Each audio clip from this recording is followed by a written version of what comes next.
And here you'll see Susan using our Broadfork. We got this a few years ago. We use it for tilling up small areas or corners where we can't make our tiller turn. And there you see Susan Try working. not to step on anything. You step it down into the ground I will in a minute. and just pull back on it and it breaks it up. Now this area here we tilled, and this is going to be sweet potatoes, Susan? Yes. We tilled this up, and she's going to be putting sweet potatoes here, so she wants it extra deep. So she's using the Broadfork here. And you get on it, work it down into the ground, pull it over backwards, and it busts it up.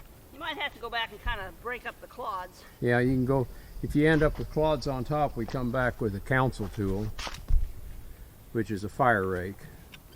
It uses mower sections for cleaning, for breaking up the cover.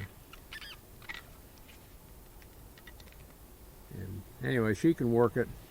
After I get done taking pictures here, I'll grab that and relieve her and finish it up for her. But she's breaking it up 2 ways.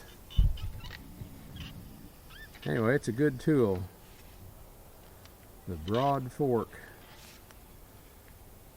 What's that going about? Almost 10 inches, Susan? I'll have to measure. They make different depths, I do believe. Yeah. I think some of them are. You can go from either side with this, by the way.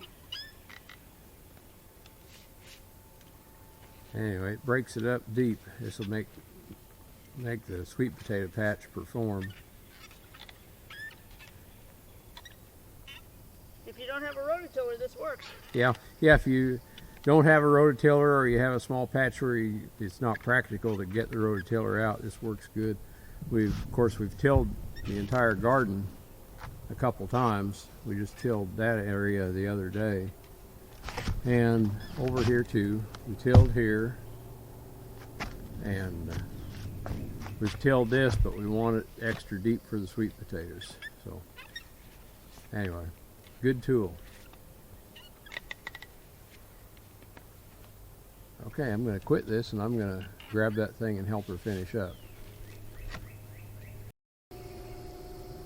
This is the area in our dog yard that we worked over with the Broadfork. This patch of new grass was beaten down hard. The dogs come out our door and they go ripping down the hill here. They worked this hard. They beat this down so it was just hard packed earth, and we worked this up with the Broadfork. Made 2 passes basically. Broke it up deep, and then we took a fire rake, a council tool, and chopped it up on top, put our grass seed on, strawed it, and kept it watered, and now we have nice grass here. That Broadfork did a good job busting that up.